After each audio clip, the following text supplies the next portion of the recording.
We are here in Trafalgar Square, 100 years after the British first deployed their solution to trench warfare, codenamed the tank.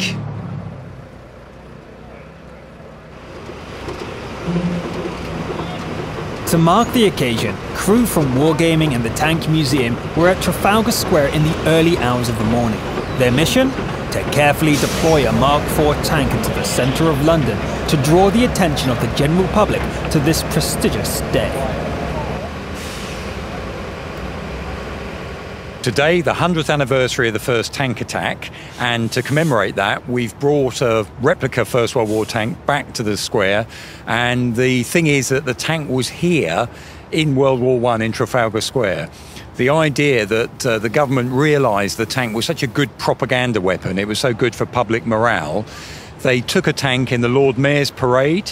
They drove it around London. It had such an impact in the public. They then started to think, hang on, we can do more with this. They took a tank to Trafalgar Square, parked it up, and they used it to help raise money for the war effort. So in a way, we're recreating something that's already happened. What brings you here to Trafalgar Square this morning? I see on Twitter this morning, one of the PR guys, or photographers for the British Army, put something about some tanks being down Trafalgar Square and something to do with the 100-year battle. I thought I'd come down and have a look. Yes, it's the 100th anniversary of the Battle of Flers, which is the first tank action. I guess it's a tank.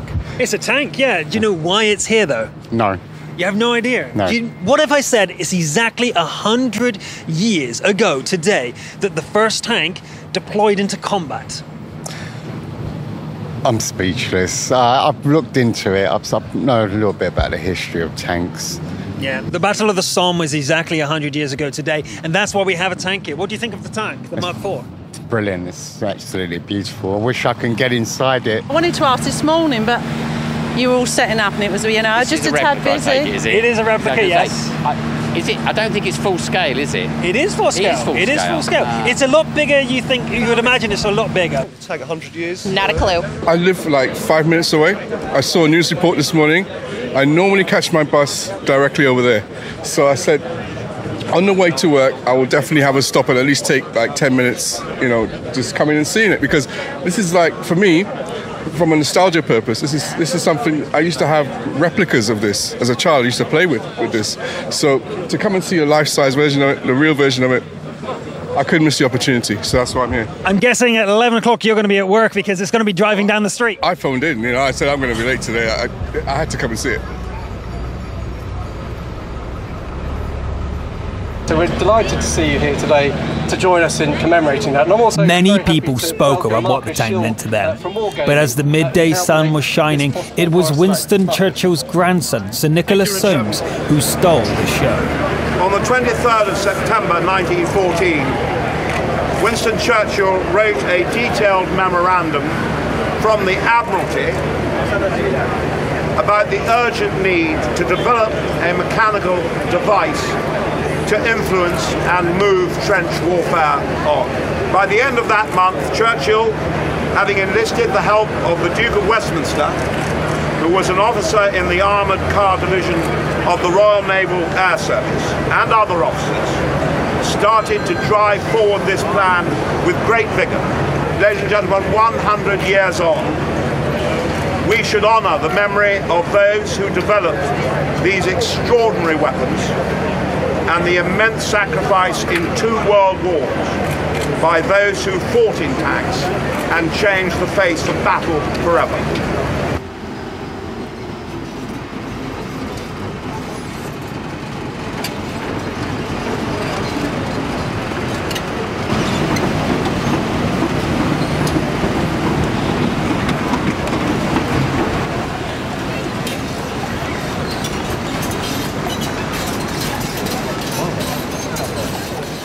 Just up to the centre, please, guys.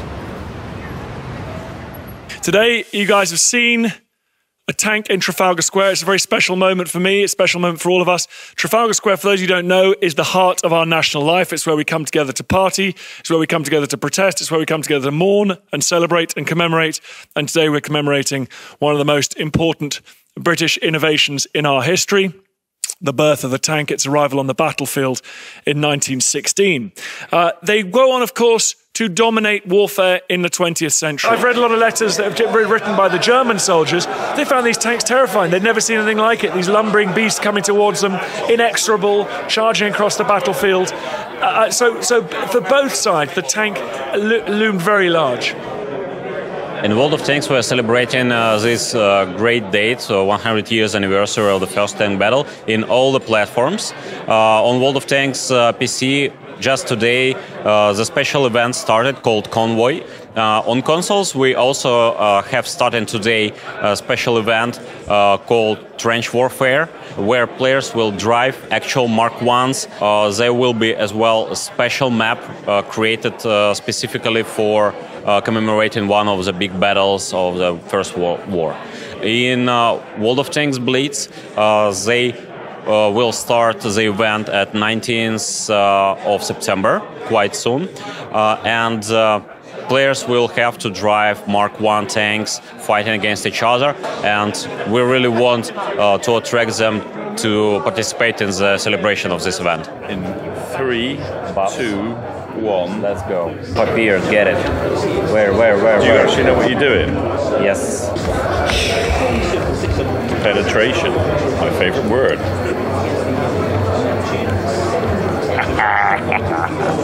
I may actually be dying. I'm afraid I'm dead. What have you thought about the day-to-day, especially the Mark IV driving down on London, central London?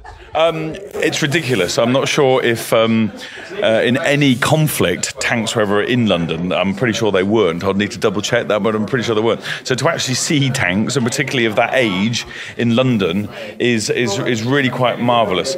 And then at the same time, coincidentally, in Horse Guards Parade, there was a Challenger 2 tank which was there for a recruitment drive. And so then we thought on our feet and had the Mark 1 tank replica delivered to Horse Guards Parade, and then you literally had the Mark 1 tank next to the Challenger 2. Like 100 years of tanks, the A to Z of British tanks were right there. And so that was the point that I whipped a tear from my eye. It was amazing.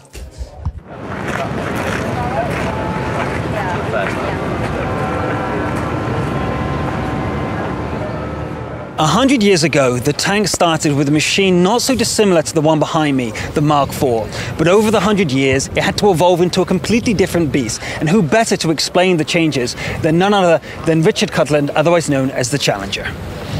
Hi Luke, I mean, where do you even start to go to do the comparisons to that? There is no comparison. And of course, what we have to appreciate is that the Mark IV, one of the first ever vehicles was there, and its intention of it on the battlefield was to cross obstacles. That was what it was all about. The great comparison now, of course, just behind us, we've got the latest British main battle tank, the Challenger 2, the last tank I ever served on. The differences between it are absolutely vast. I mean, we're talking about digitisation, firepower, protection, mobility. From a crew perspective, I mean, I have to appreciate that what it must have been like to serve inside the Mark IV must have been horrific. And today is a very poignant day for me. Of course, we're not only paying tribute to 100 years of some amazing advances in technology, but also we're paying tribute to the men that served on these particular vehicles. And really, just to finish off the day as well, I want to pay my very personal respects to the guys who are still serving today on the Challenger 2, and throughout the world, of course.